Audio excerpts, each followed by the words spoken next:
introduce Human Impact Partners Research Code of Ethics. Thank you so much for being here.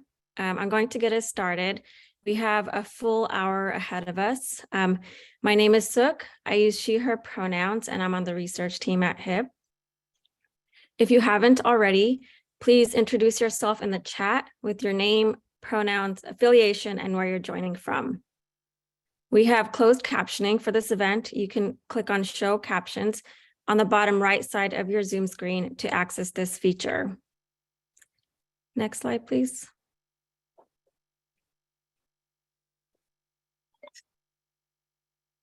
Thank you. Before we continue, we want to acknowledge the many Indigenous nations on whose traditional territory we are joining from. We acknowledge them as past, present, and future caretakers of this land. We honor this practice to lift up the stewards of the land we occupy and acknowledge that these communities are still here and still leading our movements for justice. It is one way of showing respect and a step towards correcting the stories and practices that erase Indigenous people's history and culture. I am joining today from the lands of the Patwin people in what is now known as Fairfield, California. We also want to acknowledge that this webinar is about a practice that is rooted in white supremacy, patriarchy, racism, and oppression.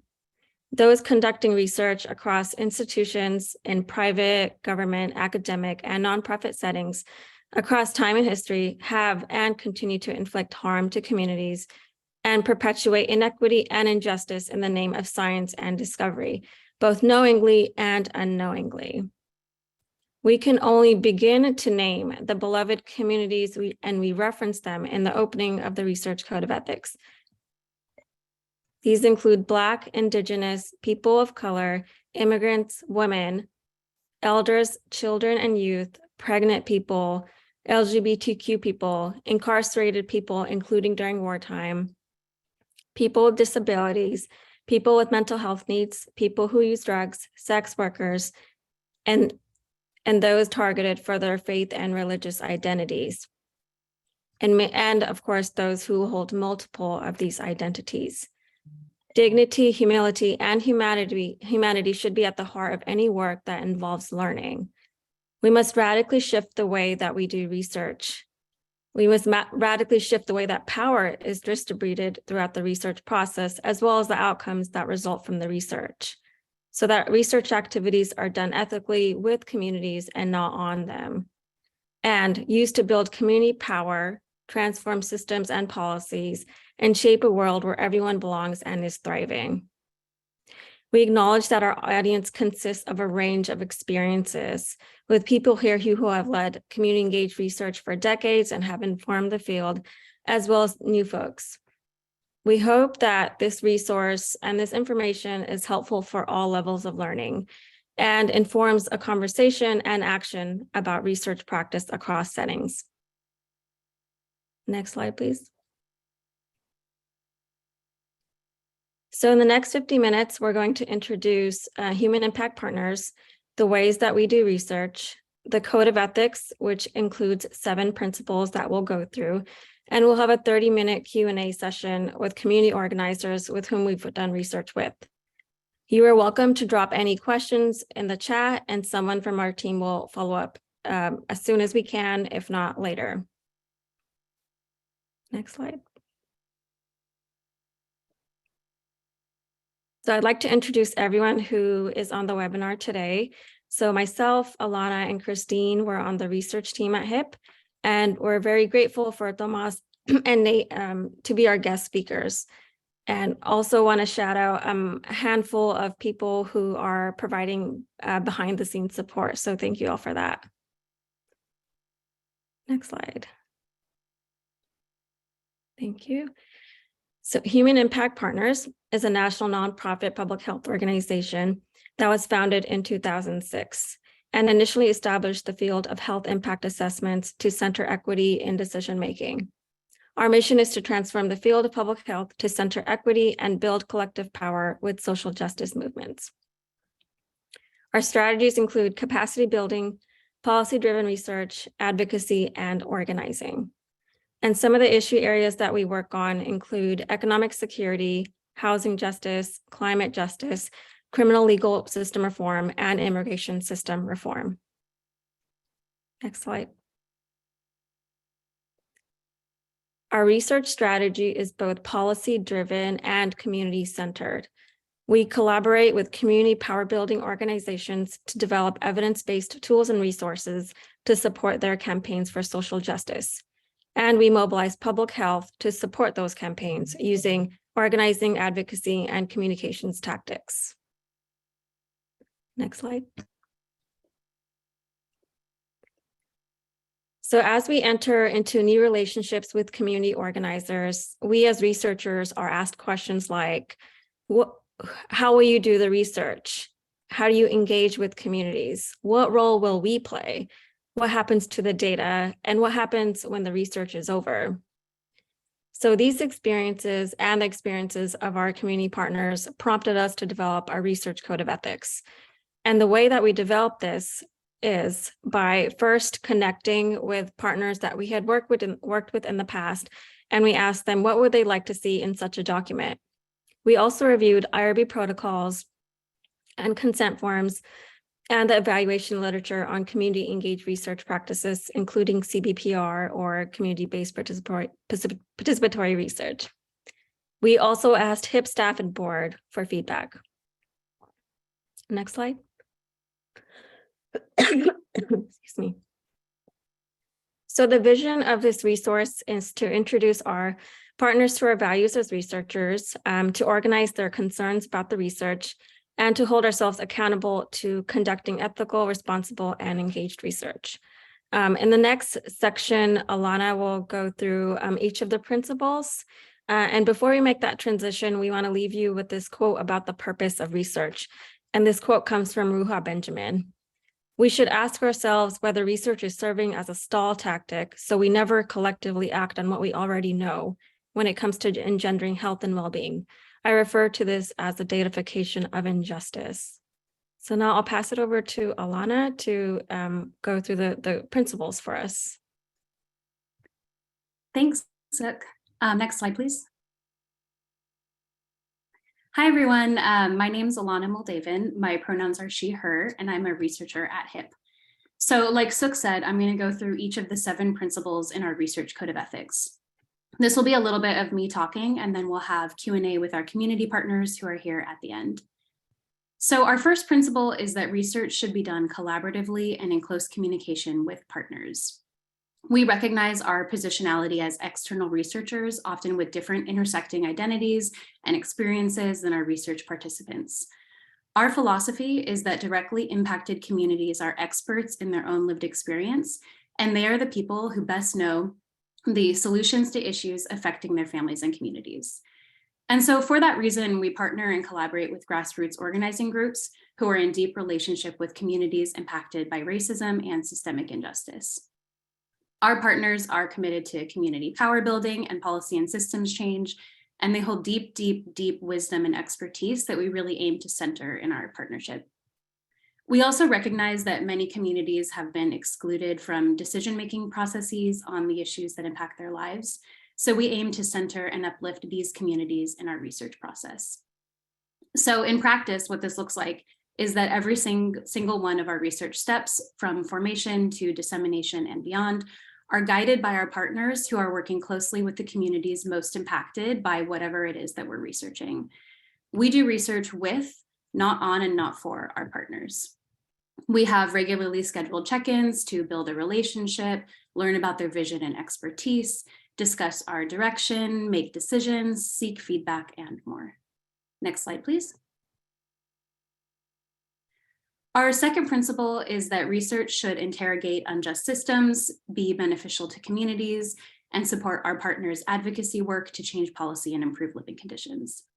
We believe that research should benefit the communities we're working with and expose the systems that cause them harm, rather than extract data or narratives for the sole purpose of gaining knowledge, as some research has done. We want our research to be immediately actionable to communities' benefit. So in collaboration with our partners, we propose policy solutions that are rooted in the lived expertise of those directly impacted. We want our research products to be used to support these policies and shift narratives in order to advance health equity. So what this looks like in practice is that we look to our organizing partners to define and communicate to us what is strategic for their campaign in terms of the questions we ask and seek answers for, and the research products that we develop. So instead of going into a research partnership with a preconceived idea of what we want to explore, we start by understanding the issues our partners are working on, and then we discuss how research can be used to bring community lived experience to the forefront, expose unjust systems, shift viewpoints of decision makers and the broader public. And supporting our partners' work also means that we often conduct research to support local campaigns rather than striving to develop generalizable knowledge. Next slide, please. So our third principle is that research should uplift and reflect people's lived realities. We aim to explicitly center community knowledge and expertise. Our goal is to accurately and respectfully reflect the experiences of those most directly impacted by the issues we're researching. So by holding interviews or focus groups, we collect qualitative data that helps shift narratives and amplify stories about the real human impact of unjust systems. We also use quantitative methods when they're useful to understand broad trends and describe the scope of a problem. And for all methods, we're careful to ensure that the data we use are authentic to what our participants share with us, and to communicate their lived realities in a way that will allow participants to feel seen and represented in our work. I'm going to talk more about seeking participant feedback in the next principle. And also at HIP, we're committed to advancing racial justice. As part of reflecting lived reality, we aim to explicitly name and explore the racism and the other inequities impacting Black and Brown communities. And we also incorporate an intersectional framework to understand layered forms of systemic oppression. Next slide, please.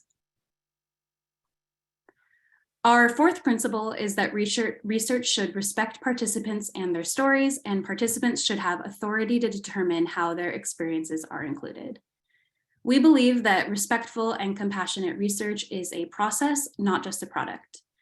Our research tools are translated into participants' preferred languages, and we seek informed consent. Participants can choose if they're comfortable being quoted in any published materials, and if so, if they would like to choose a pseudonym or if they prefer to remain anonymous. We also ask participants if they want to opt into being audio recorded, and we remind folks that they can tell us if they end up saying anything that they change their mind and they actually don't want that in the report.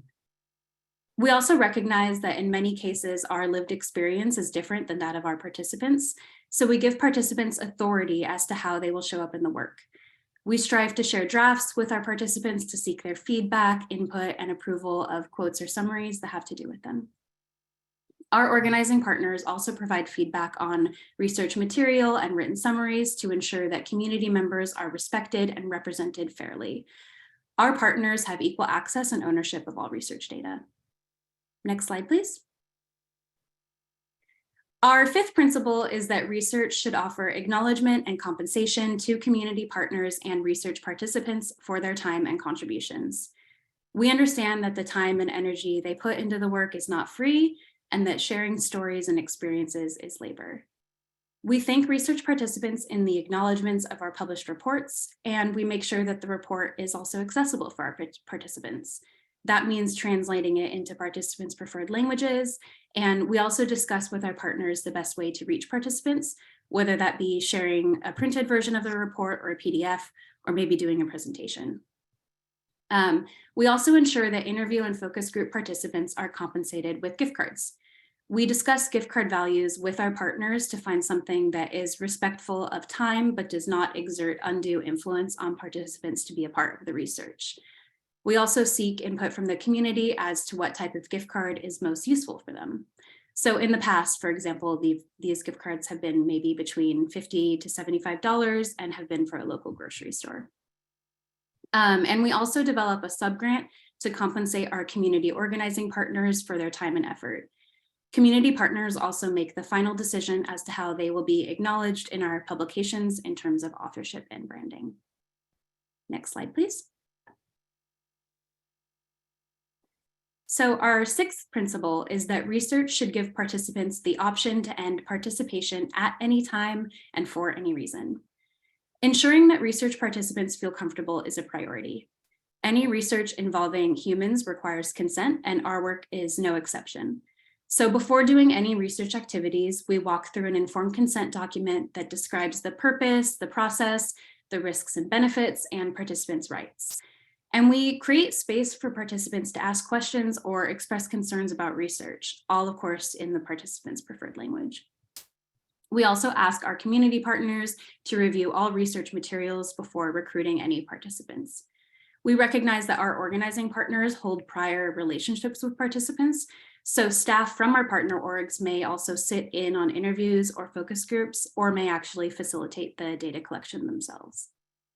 And finally, participants are told that they may stop participation at any time or skip any questions that they want to skip with no problem, no questions asked. Next slide, please. Our seventh and final principle is that research should have follow-up beyond completion of the project. So as I mentioned in the beginning, we partner with community organizers who hold wisdom and power to create positive outcomes in the communities that they work with. When a research project ends, we continue to check in with our partners regularly, and we remain available for ongoing support related to advocacy. So examples of what this may look like might be that we testify at hearings, we sign on to or write letters of support, speak to the media, or more. And we hold ourselves accountable to putting in the work to sustain our relationships for the long haul. So those are our 7 principles. Thank you so much for listening. I'm now going to pass it over to my colleague, Christine, who will facilitate our Q&A portion.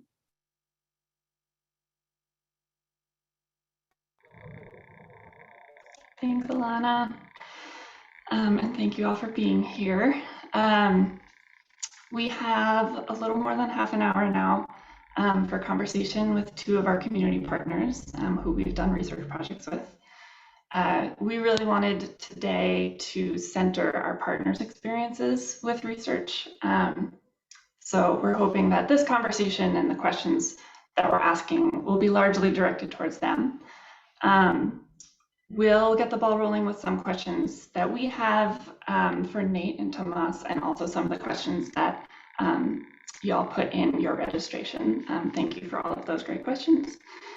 But then please continue to drop your questions into the chat or into the Q&A box.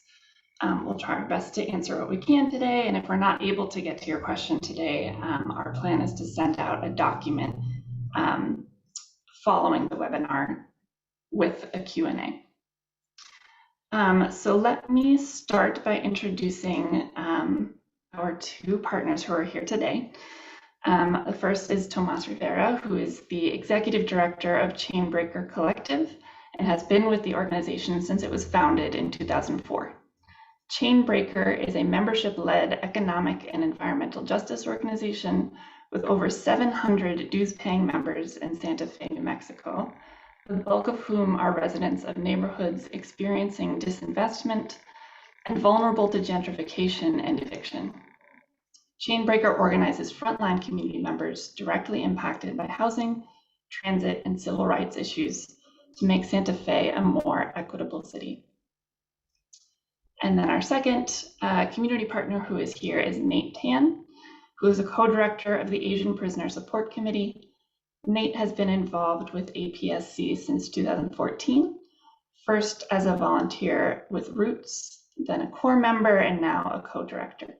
He brings over 8 years of experience working with formerly incarcerated, ICE-detained individuals and impacted families. He's excited to continue the work of APSC and bringing people home and reuniting families. So I'll throw out a first question to you, Nate and Tomás.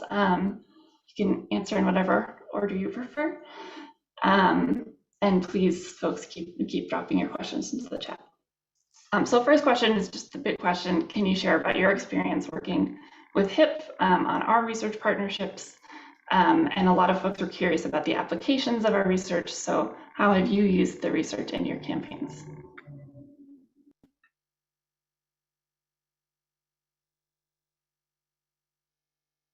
Yeah, I can take this question first. So Good morning, afternoon, everyone, depending on where you're from. Again, Nate, you see him pronouns. In regards to our research with HIP has been a tremendous resource and a tremendous partner in advancing some of the policies that we're trying to pass in California in regards to ending ICE transfers. So just to give some context, in California, if you are incarcerated or you serve time in prison or in jail, you are subject to ICE detention if you are not born in the US, and then deportation. And this primarily affects a lot of Southeast Asian people. So people who came here as refugees from Vietnam, Laos, Cambodia, but also people who arrived here as immigrants from places like the Pacific Islands, Tonga, Fiji. And deportation has been an ongoing issue in our community. Working with HIP, we wanted to really utilize HIP's expertise and experience to try to disrupt and end this pipeline of transferring over people from prison to ICE. And to be frank, I think we should, at APSC, we approach research with a lot of skepticism. What I think HIP did differently was they came in with the intention of doing research that would benefit our community. And the research that they did was they interviewed the community that we serve, highlighted their experience on how unjust the transfer process is from prison to ICE. And we were able to use that research to present to policymakers, politicians, people who are in positions of power, to share this unjust event or phenomena. So we were able to go meet with politicians and say, transferring people over to ICE is detrimental to the health of our communities, detrimental to the health of their family members, detrimental to their livelihood. And that if California is really wanting to put the health, the rights, the experiences of immigrants and refugees at the forefront of their policymaking, that they should listen to this research or the outcomes of this research. And the research, the process was a really powerful process.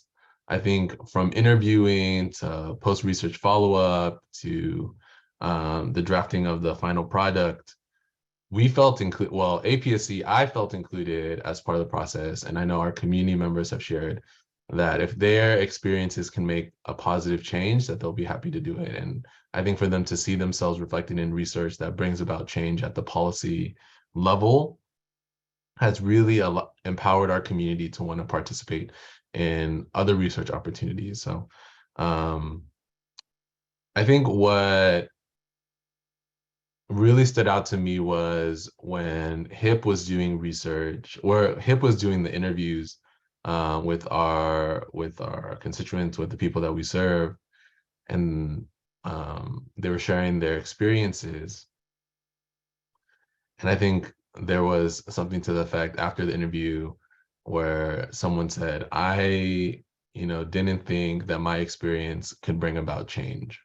I didn't know that I can be an agent in influencing policy. And if this is my way of doing it, then, I want to do it. So I think there was the research component itself and the product itself that we still use as a tool set to influence policy. But I think the long-term impact was it allowed our participants to feel like they're making an impact in this social work and this social movement. And I think that's what research should be about. It's how do we continue to build social power and social movement, empower people who are most impacted by unjust systems, to really be to really drive their own destiny and drive the movement with their demands that they've been disproportionately impacted by.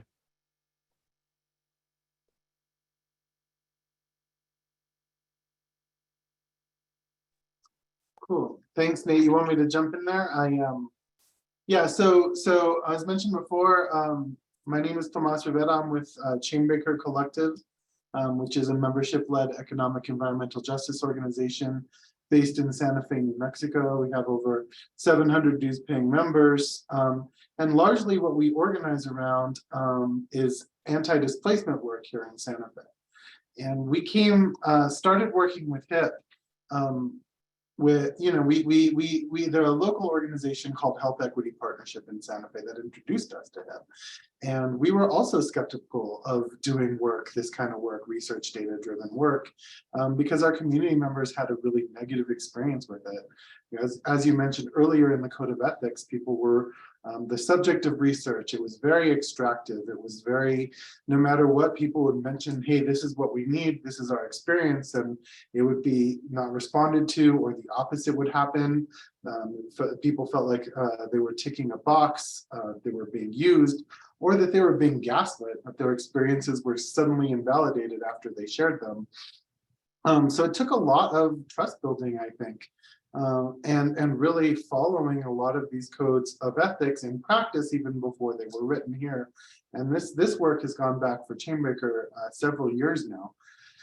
And I think that how we looked at that, like some of the original reports we started doing with HIP and some of our data gathering, was really just a strategy for us to undo some of that gaslighting with elected officials.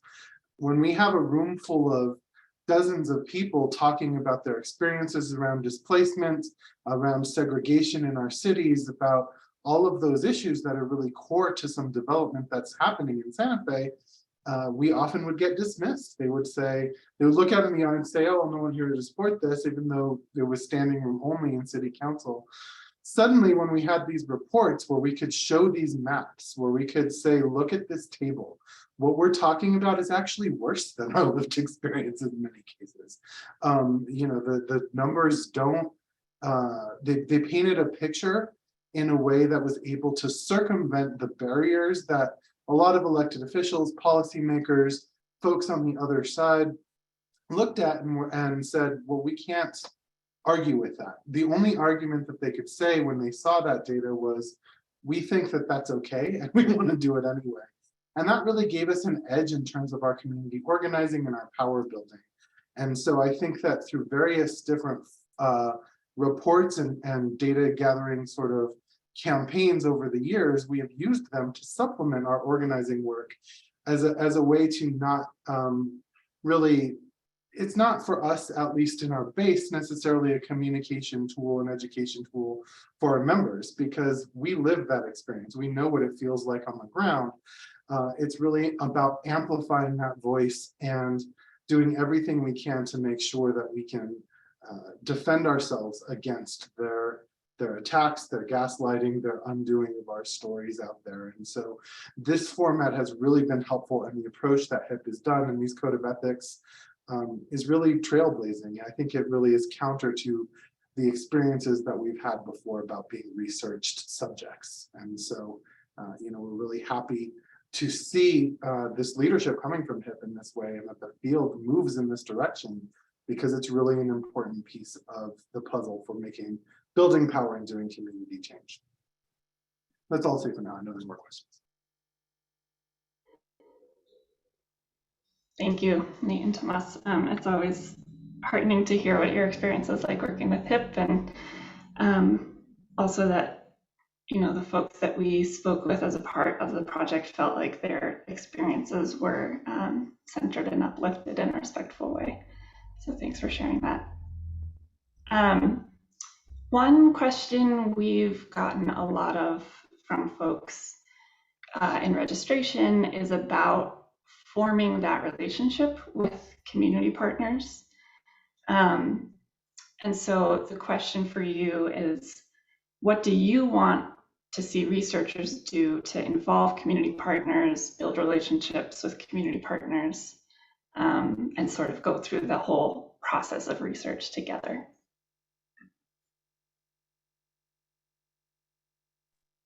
I can jump in first, I guess. It always, to me, Chainbreaker does community organizing and power building. And I think that that is going to be the frame that I answer all of these questions through. That's the lens through which we look at the work. And so what we always say is our community, our organizations, not just Chainbreaker, of course, but the other organizations on this call, the other organizations that are doing the work in your cities, are the experts. I mean, really, we know exactly what our lived experiences are. We know how to message this. We know how to do that work. We really appreciated the approach from research teams and data gatherings in support of that and to follow that leadership. And so when we hear questions like, how do you build trust? The first thing is you have to genuinely try to build trust. You have to form real relationships and follow the lead of the people most impacted and genuinely view them as the experts in the field. And that, I think, is hard for some folks, but that is the first step. The second piece of that is to just know and acknowledge that it really does take a lot of time, and it takes more time than you think it does. And sometimes that means that we lose opportunities. Sometimes that means that extra harm befalls on our communities. But the reality is that power building and doing this work in the ways that we're talking about is a timely, it takes time. It cannot be faked. And people really know when it's being faked. So, that I think is the best advice for folks out there trying to start building those relationships. Find the organizations like Chainbreaker out there and build real relationships with them, trust them, and do things on their own terms.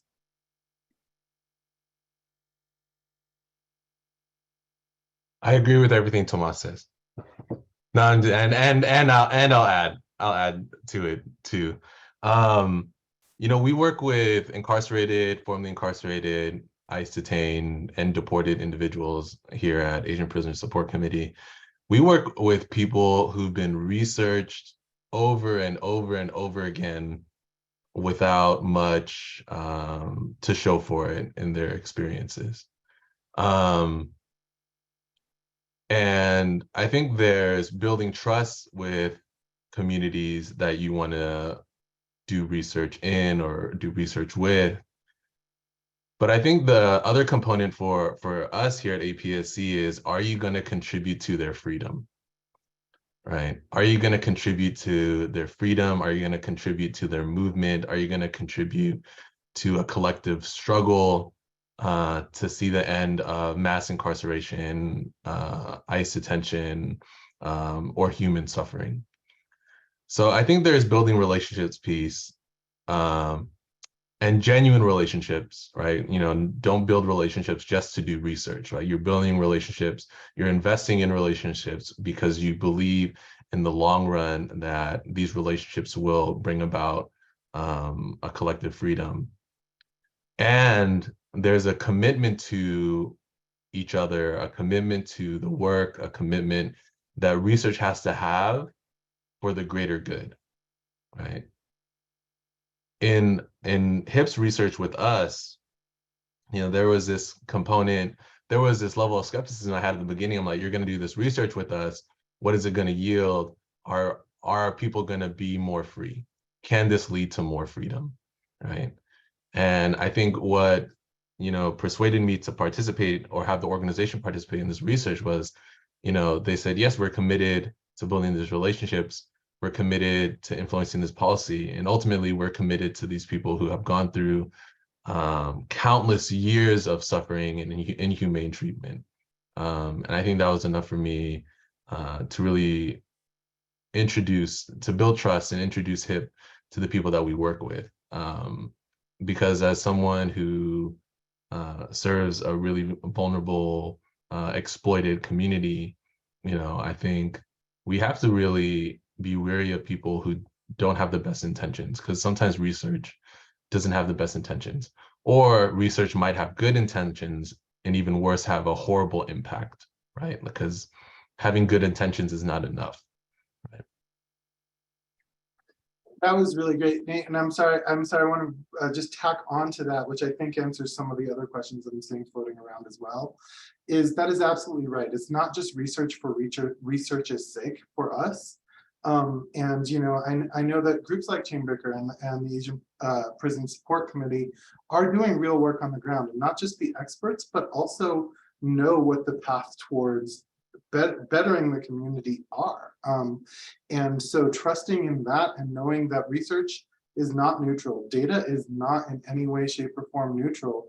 And I know that we run into a lot of folks that want to believe that so desperately, and we can agree to disagree, or you can come to our way, but the truth is that is exactly how we see it. So when people come to us and say, for instance, gentrification is inevitable, why would we be interested in doing a research project to prove them right, when we know in our experience that gentrification is only inevitable because of the way the system is set up against us? In fact, it's not inevitable. There are many ways that we can counter things like gentrification and displacement. There are many alternatives or things better than a prison industrial complex. And we know that. And so again, if we are the experts in that, then help us demonstrate the path out of this, right? That's what the data needs to do, because it's not neutral. The truth is, if we're just looking at the raw numbers, from my perspective, one, we already know those stories, but two, they're dark. And so that is not helpful. That's just a nihilistic worldview in our perspective. We know how segregated our cities are. We know what we're up against. But given that, we don't need to know that in order to find that we also know the way out. We are organizing is the most hopeful act that you can do, and we need that to be backed up by researchers. And again, to come in with a humbleness, knowing that you are guests in our communities, you are guests in our homes, you are guests in our lives. We are the experts, and I see so many of those questions. It really boils down to just trusting that and following.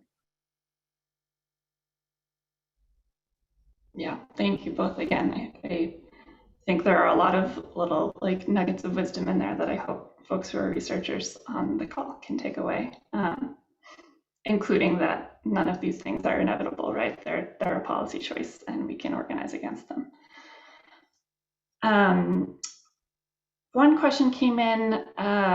So a lot of the folks that you both work with have experienced a lot of trauma in their lives.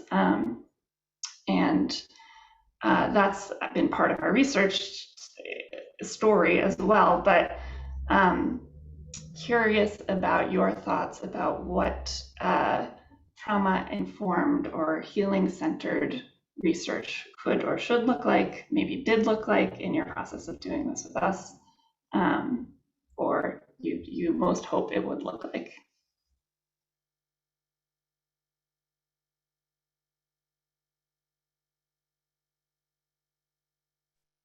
Well, I guess I can jump in there too. It sort of leads in from what I was saying before, is, yeah, I think that that's true on lots of levels. I think that also my experience as an organizer is that despite all of that, the historic and current trauma, people are strong, people are diligent, people are resourceful, and still willing to come out and organize for their own lives, still willing to tell our stories, but kind of speaking to what we were saying before, not just for the sake of a good story for other people from outside to watch and feel bad for. That doesn't, not only does that not feel good, it's not helpful. The fact of the matter is people like to talk about historic trauma as if it's over for our communities. We're talking about lived experience that's happening right now. Gentrification is just the extension of colonialism that is 400 years old. So we talk about displacement in Santa Fe as if it started after World War II. It started in 1492, and people feel that historic trauma, and this is ongoing there. So that level of respect and just knowing, again, I really like the image of you are guests in our home, to respect that and to know that. In my experience, people respond to a genuine effort to undo that in whatever ways you can. We don't expect you to undo 500 years of colonialism in the same way we can't do that overnight or in one report. But to know that that has to be the goal, that we are on the same team. Otherwise, it just adds to it, and it just forces people to have a painful reminder of what the current and historic trauma is. Yeah, one small thing I would add to Tomás's response and to the question itself is, research is such an easy way to have people trauma dump and not feel heard. I think there's a history of trying to solicit trauma for research sake without it yielding any benefit to the community. I know when we were doing research, it was one of my biggest fears when doing this partnership with HIP was people are gonna relive their traumas, and you know the incarceration system, the prison system, the ICE detention system, these are very traumatic things, right? And these are traumatic events that some people just want to leave behind. And I think this is where trauma-informed care is really important in doing research, right? Like, are you invested in the relationship enough to take care of people when the research is over and when the research is done, right? Will you still be around? Will you still build community? And what I really appreciate about HIP is that even when the research was over, they still participated in our community events. They still checked in with our participants. There was a level of care and compassion that I think all research should have, right? Because when someone shares their story or shares their trauma or shares their experience, you know, it is an invitation for you to practice genuine care and genuine empathy and genuine solidarity with people.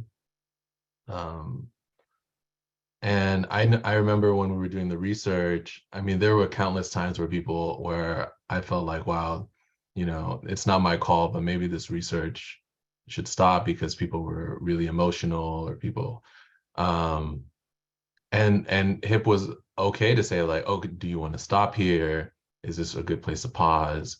We don't have to continue if you don't want to.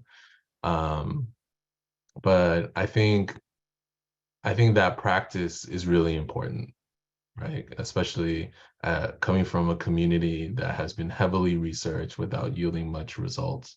That in order to do research, you have to be committed to the humanity of people, like the presentation code of ethics shared, right? That this is research has to have a human component to it. Like these people are not just subjects for the benefit of the research institution, right? But we are aiding in the freedom of people. Yes, amen to that. Thank you. Both, yeah, I think this point of remembering that research is about people. It's not about creating research for the sake of research. Yeah, thanks for that. I think we have time for a couple more questions. One question that came in through the registration, because not everyone who's on the call today is necessarily a researcher, but they might be in different sectors of public health or even outside of public health. So one of the questions is, how can these principles, so the way that we do research at HIP, help folks who are in government more effectively engage communities in policy making that affects them?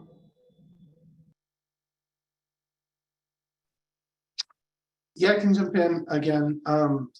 Well, one, I think a lot of the questions that I'm seeing are answered in the Code of Ethics, actually. So look them over and read them over, and that guide is there. But specifically in this webinar, you know, I think that research, the reports that we've done with HIP, all of the ones that I've seen, they have to be partnered with power building, with organizing on the ground. Otherwise, they are, no matter whether they follow the Code of Ethics, they're just a report that's going to sit on the shelf. A few people will look at it and go, but we've used these reports for our campaigns. When I talk about the maps that we've created through some of these reports that show how segregated our city is, we blew them up and put them on banners, and we showed up at city council when they were trying to vote to perpetuate that kind of thing. And it shifted not only the narrative, but it actually shifted the policy. And I'm aware, because we work a lot of times with local government staff people or elected officials. We are in a different position in groups like Chainbreaker than you all are. We have different levels of access, different things that we can say publicly or not. You know, and I think that if we are truly in partnership in that way, we need to acknowledge those differences and play to both those strengths and try to figure out how to shore up where there are vulnerabilities and weaknesses. And part of that is, again, the research itself isn't the end of it. That is actually for us just the beginning of a campaign, or most likely actually a continuation of a long campaign that is multi-years long.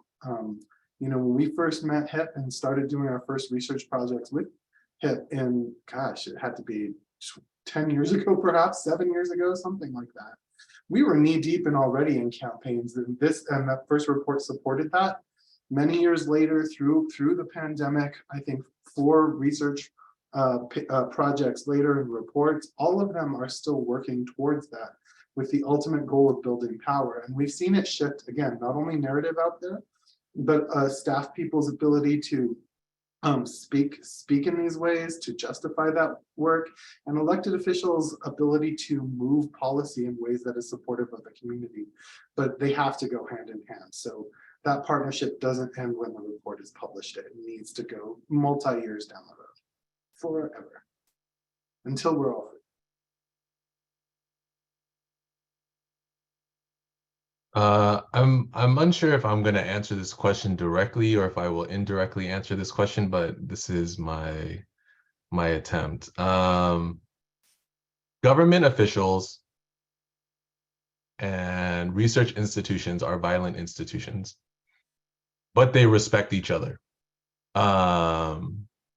And I think when we were doing research with HIP, government officials and elected officials and policymakers, I feel like don't understand the depth of violence our communities experience. Just from hearing it from ourselves and from our voice, especially in the Asian American movement, Asian American community, incarceration, ICE detention, deportation is not the forefront issue. Even though it impacts low income, under-resourced refugee communities, Asian American doesn't see it as a forefront issue, generally speaking.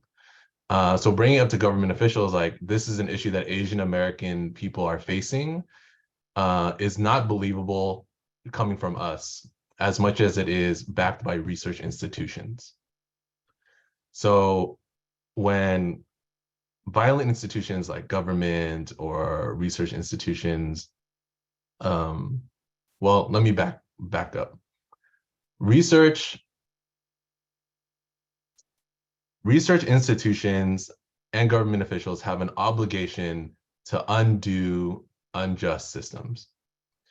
Our organization role and responsibility and mission is to disrupt unjust systems.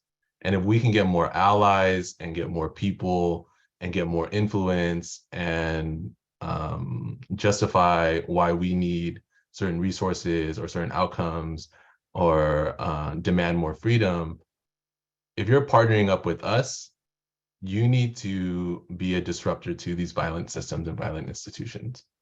I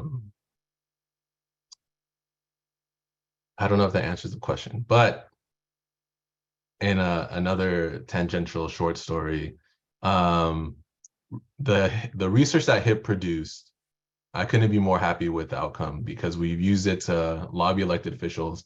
Elected officials have said, oh, I didn't know the Asian American community has faced this issue, even though we've gone there before and said Asian Americans have faced this issue. But now that it's backed by research, they understand it and have come out to support AB 937 or the Vision Act, which would disrupt the transfers of people from prison to ICE. So this is where research has a responsibility to community. And yeah, I'll end it there. Yes, thank you. Lots of support coming in the chat for all of that that both of you just shared. Thank you.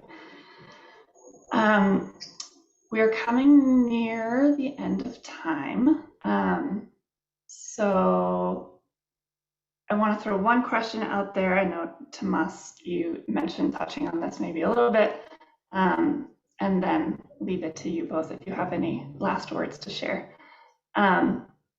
There was a question that came in about shifting away from gift cards to paying people with cash honorariums instead, as a way of respecting and valuing people's labor and time and sharing of their experience.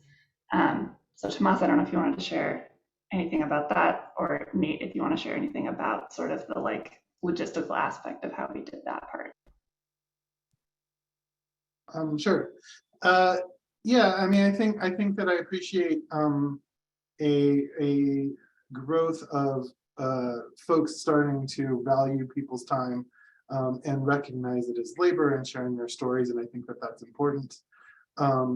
I also just want to say, from my experience as an organizer, when people understand that the outcome is leading towards shifts that are actually going to make their lives better, that is much more valuable than a gift card. So both of those things are important.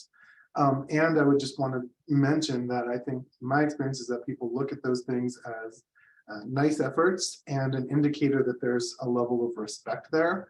But again, you know, that is not enough. That trust has to be there. The long-term building has to be there, because that's really why, in my experience, most of our members will sit down and have interviews and be part of it, is because they're part of the movement and they recognize that.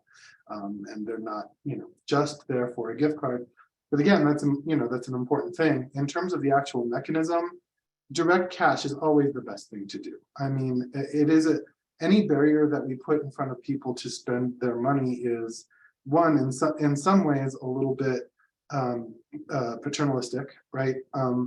And the truth is, people, the biggest help that they need is cash. They can use that to pay their rent, they can use that to buy groceries, they can use that to pay whatever.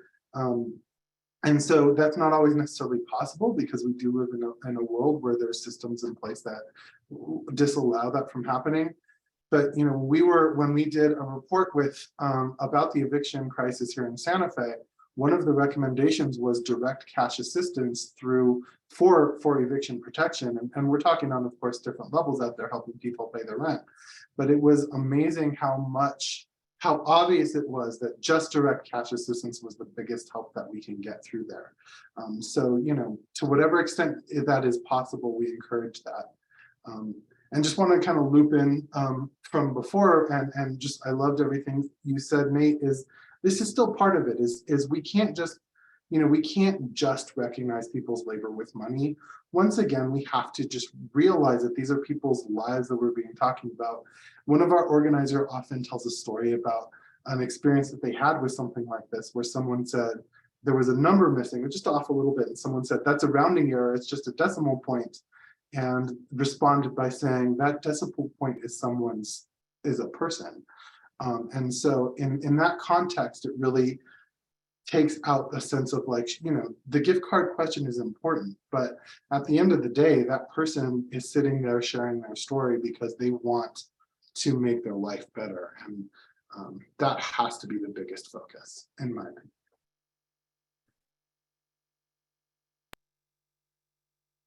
All right, Nate, any last words? Just real quickly, compensate. Like Tomás said, this is labor. And when there's like material compensation, like compensate with cash, compensate with gift cards, but there's long-term compensation in relationships and friendships. So when we say compensate holistically and all around, in order for research to be ethical, because, you know, we want people to be heard, feel seen, and feel like they're a part of something bigger. And holistic compensation is how we'll get there. Awesome, thank you both. We are at the end. So I just want to remind you all that the Research Code of Ethics is online, and Alana can drop that link in the chat again. I want to thank you, Nate and Tomás, for being here and giving of your time and labor and experience for us, and just like framing things so beautifully and importantly. and also just for your partnership in general, not just today, but over the last several years. Want to thank our HIP staff who are here helping out.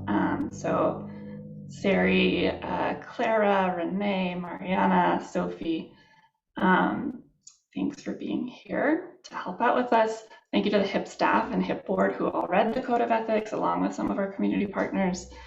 Thank you to Martha Ockenfels-Martinez, who was one of our research staff who really helped shape and write the Code of Ethics. Raina Wellman, who designed it, and all of you for being here. So we'll follow up with some questions to the Q&A that we didn't get a chance to get to today, with the recording, with the slides, so you all will have all of that information in a follow-up email. Thanks for being here.